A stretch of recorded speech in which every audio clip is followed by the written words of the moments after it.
Glórias e louvores àquele que era, que é e para sempre será nosso bendito Deus.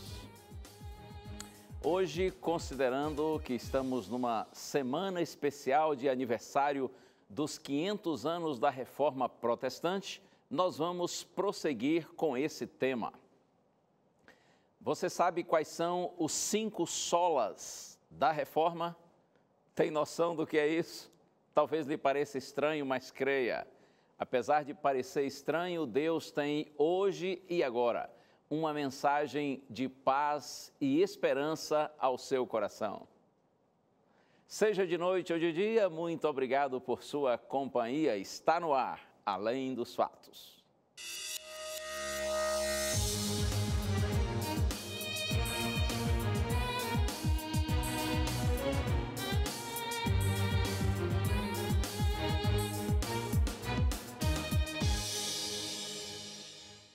E já chegando e lhe oferecendo um presente especial.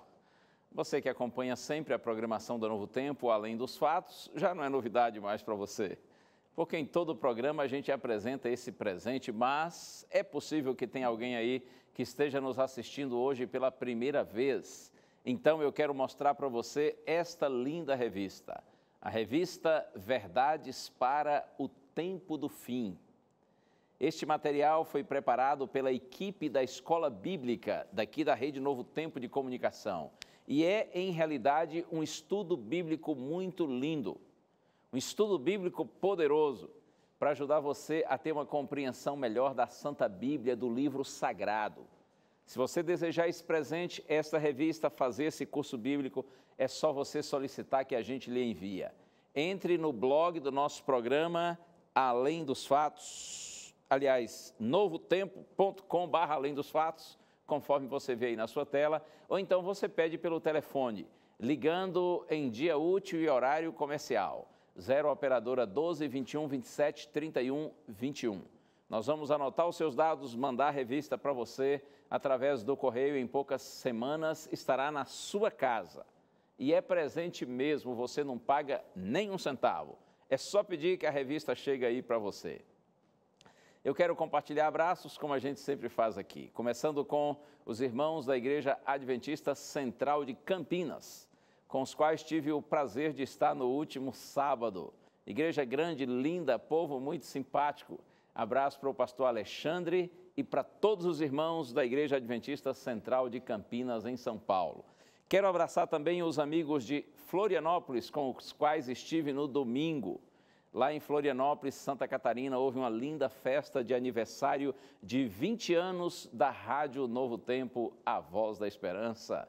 E foi um privilégio poder participar daquela linda festa. Um abraço para todos que estiveram lá neste momento especial.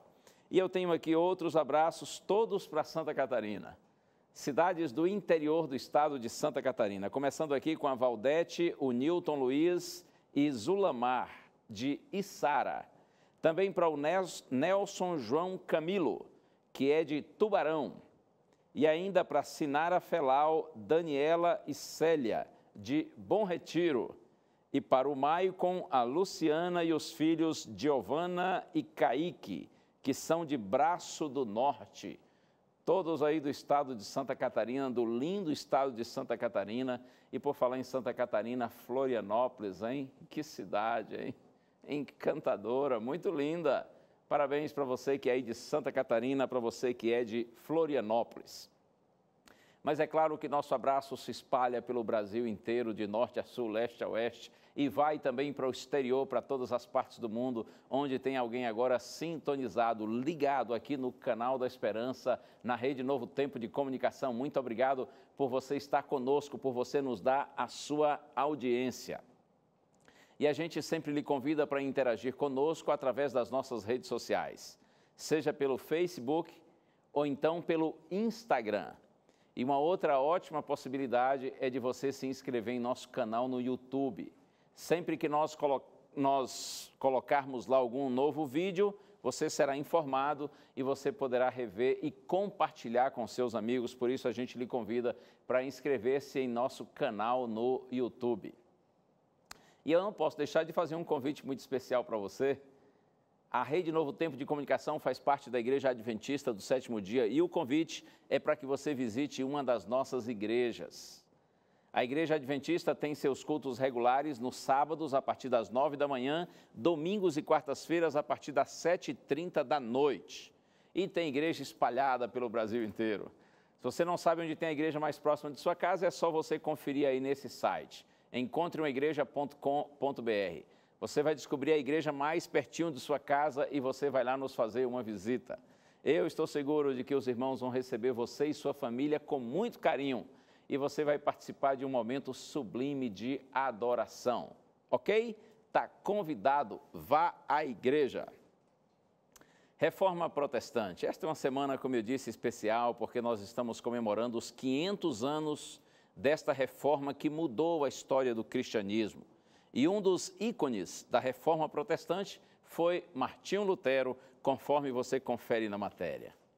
O alemão Martinho Lutero era um monge católico e um dos principais precursores da Reforma Protestante. Como um fiel leitor das Escrituras, começou a comparar os escritos bíblicos com as doutrinas apresentadas pela Igreja da época e se deparou com muitas incoerências.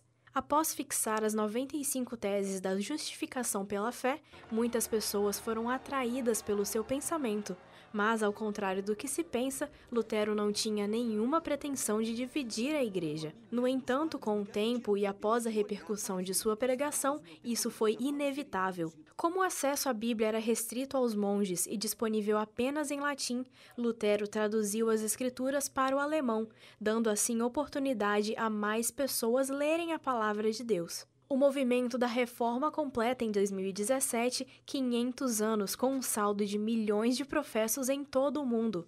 Só no Brasil existem 42 milhões de protestantes. Lutero é um bom exemplo de que devemos nos posicionar do lado da verdade, mesmo que isso não agrade a maioria ao nosso redor.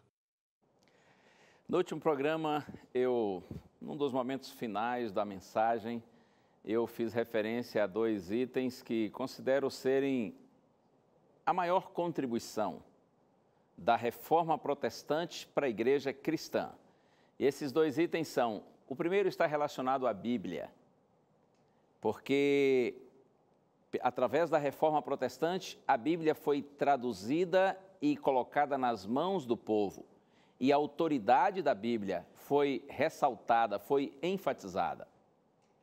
Outro aspecto importante tem a ver com o fato de que, através da Reforma Protestante, através da dedicação e do empenho desses homens de Deus, inclusive de Martinho Lutero, um profundo estudioso das Escrituras, nós passamos a ter uma melhor compreensão a respeito da doutrina da salvação, o tema da justificação pela fé, através da fé, e não por meio de obras meritórias. Estas foram 2 contribuições, assim, essenciais, fundamentais da Reforma Protestante. Mas eu disse que hoje nós falaríamos sobre os 5 solas da Reforma.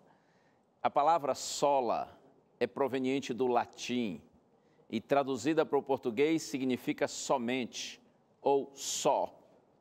Os 5 solas são, na verdade, 5 princípios ou 5 conclusões, 5 valores.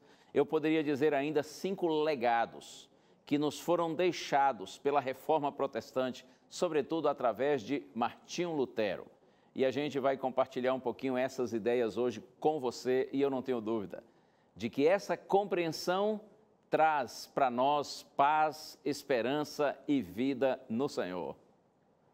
Vamos orar juntos? Eu, antes da oração, aproveito e agradeço aos amigos que também estão nos acompanhando agora ao vivo através do Facebook. Muito obrigado a você que está aí pela internet acompanhando agora o Além dos Fatos. Vamos orar. Ó Deus e Pai, louvado seja o Teu nome por tudo. Nesta hora sublime, Senhor, eu te peço, abençoa a mim e a todos, a fim de que juntos, unidos em Tua Palavra, nós compreendamos a mensagem que tens para nós. Oramos agradecidos no nome de Jesus. Amém. Muito bom, é isso aí. Deus seja louvado por sua palavra, que é maravilhosa, não é? A palavra de Deus que traz vida, traz paz, traz esperança ao nosso coração. Pois bem, como eu disse, foram 5 as conclusões, o o legado deixado por Martinho Lutero pela Reforma Protestante, no que diz respeito à compreensão bíblica deles, o pensamento teológico deles. Eu poderia dizer que esses 5 solas, ou esses 5 princípios, constituem-se na síntese das crenças e do pensamento teológico de Martinho Lutero. O primeiro é sola Scriptura, ou seja, somente as Escrituras, unicamente a Bíblia. Os religiosos da Igreja Romana na época, eles defendiam a autoridade da hierarquia da Igreja, do Papa, dos bispos, dos sacerdotes. Mas Lutero insistia na absoluta autoridade e suficiência das Escrituras. E Lutero dizia, as Escrituras, sim, constituem-se em nossa única regra de fé e prática. Eu quero abrir a Bíblia com você aqui no livro de Evangelho de João, capítulo 17, verso também 17. Estas palavras fazem parte da oração sacerdotal de Cristo. Ele diz assim, santifica-os na verdade, a tua palavra é a verdade. Santifica-os na verdade, a tua palavra de Jesus é a verdade. A Bíblia, dizia Martinho Lutero, tem lugar central na vida cristã. Não são nossas experiências, nossos ensinos e tradições que legitimam as Escrituras, mas, ele dizia, são as Escrituras que julgam nossos ensinos, nossas tradições. Sim, as Escrituras é que julgam tudo isso, o ensino, a tradição da igreja, tudo isso é julgado pelas Escrituras. Lutero dizia, nós rejeitamos tudo que não está em harmonia com a palavra de Deus, porque foi o próprio Cristo que disse, santifica-os na verdade, a tua palavra é a verdade. Outro princípio da Reforma Protestante, solos Christus, ou seja, só por Jesus. A salvação, dizia Lutero, depende unicamente de Cristo. Nós não precisamos da intercessão ou da mediação do Papa, da Igreja, dos bispos, dos santos, de Maria e de ninguém mais. Afinal de contas, foi o nosso Senhor Jesus Cristo quem disse, eu sou o caminho, a verdade e a vida. Ninguém vem ao Pai senão por mim. Texto conhecido, João 14, verso 6.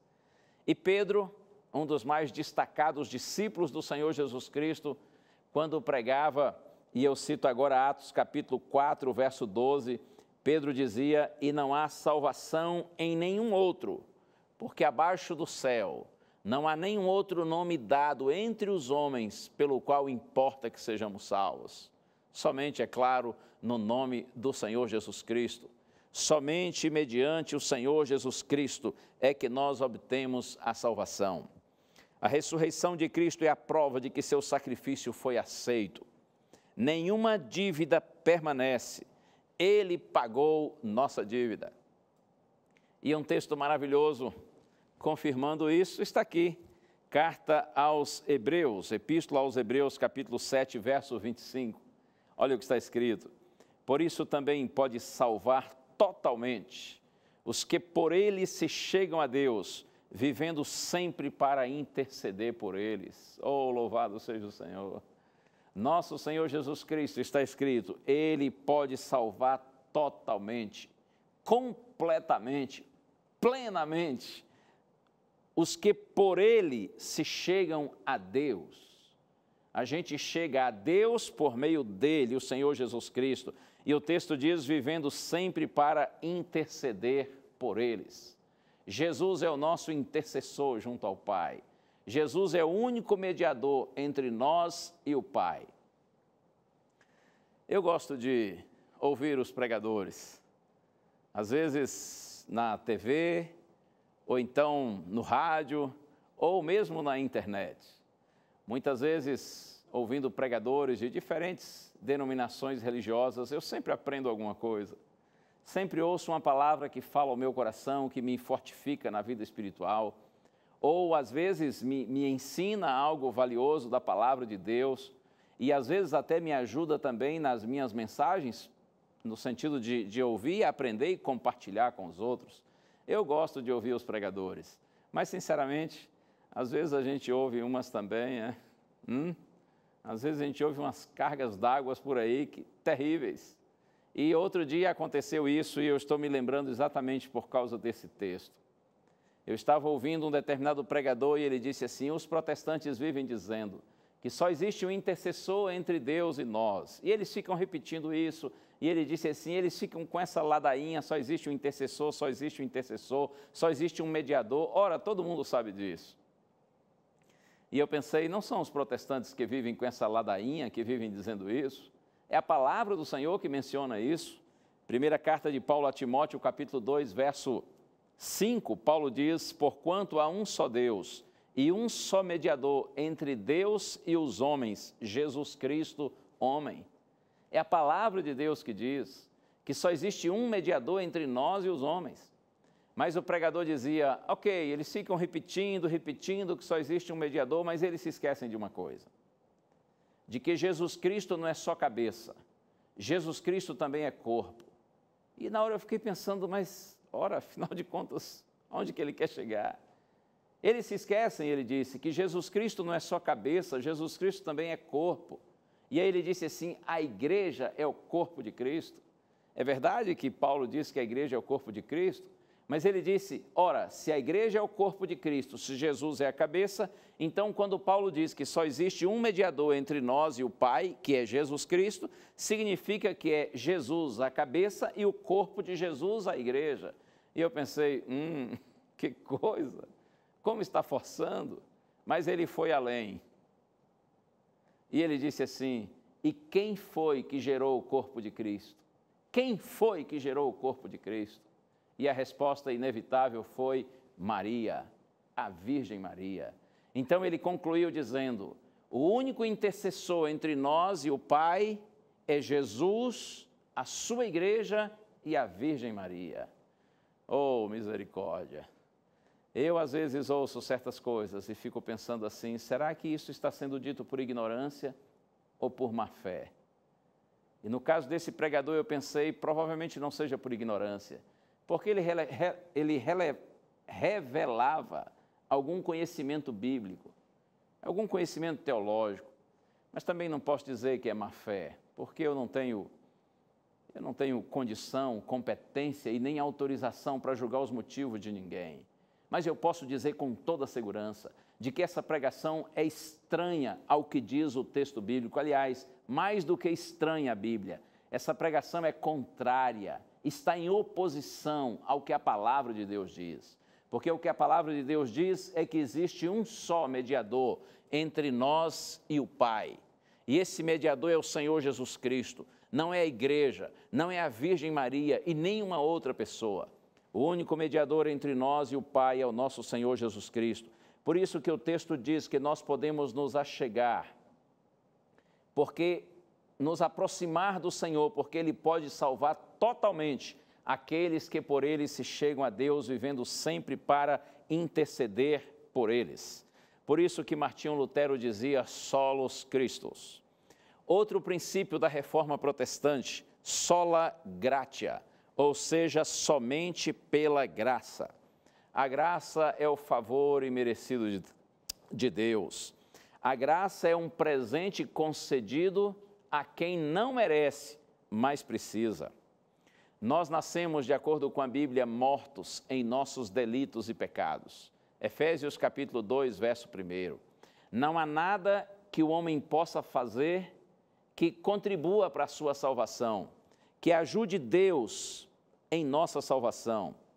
Nada que nós fazemos, seja caridade ou penitência, resulta em méritos para a salvação.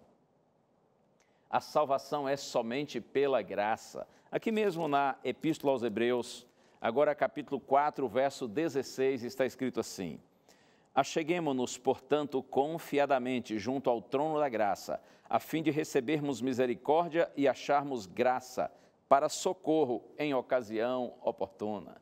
Que maravilha! O texto diz: acheguemo-nos, portanto, confiadamente junto ao trono da graça. Vamos nos aproximar, vamos chegar mais perto. Como diz o pastor Luiz Gonçalves, chega mais, né? A gente pode chegar mais próximos, a gente pode se aproximar. E Paulo diz assim, e o autor de Hebreus diz assim: acheguemos, portanto, confiadamente, sem medo, sem receio, sem temor, junto ao trono da graça. A grande marca do trono de Deus é a graça, é a misericórdia. Porque o nosso Deus, ele é rico em perdoar. O nosso Deus tem prazer em perdoar e tem prazer na misericórdia. Por isso que a grande marca do seu trono, aquilo que identifica o trono de Deus é a graça. Então está escrito: acheguemo-nos, portanto, confiadamente junto ao trono da graça, a fim de recebermos misericórdia e acharmos graça para socorro em ocasião oportuna. João, o discípulo amado, na sua primeira carta, capítulo 1, verso 9, lá está escrito assim: se confessarmos os nossos pecados, Ele, referindo-se a Jesus, é fiel e justo para nos perdoar os pecados e nos purificar de toda injustiça. Porque o Senhor tem prazer em perdoar nossos pecados. Nós podemos nos aproximar confiadamente do trono, junto ao trono da graça, e nós vamos encontrar socorro, nós vamos encontrar misericórdia, nós vamos ser recebidos pelo Senhor, Ele não vai nos rejeitar. E nós não precisamos absolutamente de ninguém que interceda por nós junto ao trono da graça. Porque se nós corremos para o trono da graça do Senhor Jesus Cristo, o próprio Cristo nos recebe, o próprio Cristo nos abraça. Oh, louvado seja o nome do Senhor! A salvação é somente pela graça. Detalhe importante que a gente não pode esquecer de mencionar, que além da salvação ser somente pela graça, um outro princípio da reforma protestante é sola fide, ou seja, somente pela fé. A salvação é recebida por meio da fé e não das obras. Nós somos justificados mediante a fé. Detalhe importante que a gente não pode se esquecer: nós não somos salvos por causa da fé, mas através da fé. Nós somos salvos por causa da graça de Cristo. Graça que se manifestou a nós através do sacrifício do nosso Salvador, da morte expiatória de Cristo na cruz. A causa da nossa salvação é a graça, mas o meio, o método, através do qual nós nos apropriamos da graça do Senhor, é a fé. Por isso que Lutero dizia: sola fide, somente pela fé. Romanos capítulo 1, verso 17, o justo viverá por fé. Deus nos declara justos por causa da justiça de Cristo, que é imputada a nós. É a troca alegre. Junto à cruz eu deixo os meus pecados e recebo a justiça do meu Salvador. Qual é a condição para a salvação? Lembra da resposta de Paulo e Silas ao carcereiro de Filipos? Lá em Atos capítulo 16, verso 31, o carcereiro pergunta para os dois apóstolos: o que devo fazer para ser salvo? E a resposta foi: crê no Senhor Jesus Cristo e serás salvo tu e a tua casa. Crê em Jesus, somente em Jesus, e a salvação lhe será assegurada. Outro princípio da reforma protestante, o quinto: soli deo gloria, ou seja, glória somente a Deus. Num contexto religioso em que pessoas e imagens de escultura eram adoradas, Lutero disse que adoração, louvor e glória devem ser dados unicamente a Deus, o Pai, o Filho e o Espírito Santo. Criador e soberano, único que é digno de todo louvor e de toda adoração. E eu leio apenas um texto confirmando este princípio Apocalipse capítulo 4, verso 11, está escrito: Tu és digno, Senhor e Deus nosso, de receber a glória, a honra e o poder, porque todas as coisas tu criaste, sim, por causa da tua vontade vieram a existir e foram criadas. Por isso que Lutero dizia: glória somente a Deus. Estas verdades têm sido compreendidas, têm sido aceitas, amadas e vividas por você. Eu peço a Deus que pelo Espírito Santo abra nossa mente e nosso coração para que nós entendamos essas verdades, que nós as aceitemos com sinceridade e que o Espírito Santo possa interiorizá-las em nossa mente, em nosso coração, para que nós possamos vivê-las. Porque assim mesmo, somente as Escrituras constituem-se a palavra inspirada de Deus, nossa única regra de fé e prática. Somente Jesus é o nosso intercessor junto ao Pai. E a salvação é mediante a graça salvadora do Senhor Jesus Cristo. E nós nos apropriamos dessa graça mediante a fé. E é por isso que toda a glória deve ser dada somente ao Senhor. Eu quero ler só um versinho e com ele eu concluo. Jeremias capítulo 33, verso 3, está escrito: Invoca-me e te responderei, anunciar-te-ei coisas grandes e ocultas que não sabes. Talvez eu tenha dito aqui algo que seja novidade para você, ou que quem sabe você tenha entendido de uma outra forma, de uma outra maneira. Eu peço a Deus que abra sua mente e seu coração, para que você entenda as verdades bíblicas conforme está escrito, conforme o assim diz o Senhor. Ore ao Senhor. Você é uma pessoa sincera, quer encontrar as verdades de Deus e andar verdadeiramente pelo caminho de Deus, então ore ao Senhor, estude sua palavra. Diga: Senhor, tira de mim todo o preconceito, toda ideia preconcebida e me ajude a entender conforme a tua vontade, porque eu quero andar nos teus caminhos e ser fiel a ti. Deus vai ouvir sua oração. Ele vai atender o seu pedido e vai conduzir a sua vida para que no Senhor você tenha paz, tenha alegria, tenha esperança e tenha vida eterna. Vamos orar juntos? Vamos pedir a bênção do Senhor por sua graça. Ó Deus e Pai, louvado seja o teu nome, porque tu és maravilhoso. Nós te louvamos pela reforma protestante, pelo retorno à tua palavra, pela compreensão da autoridade bíblica e pela convicção, Senhor, e o entendimento da doutrina da salvação unicamente por meio do Senhor Jesus Cristo. Eu te peço essa compreensão para todos que agora oram comigo, em nome do Senhor Jesus. Amém. Deus lhe abençoe e mantenha sempre com você o que a palavra de Deus diz, que a fé é a certeza de coisas que se esperam e a convicção de fatos que não se veem. Fique com Deus, sempre junto dele. Um abraço, tchau.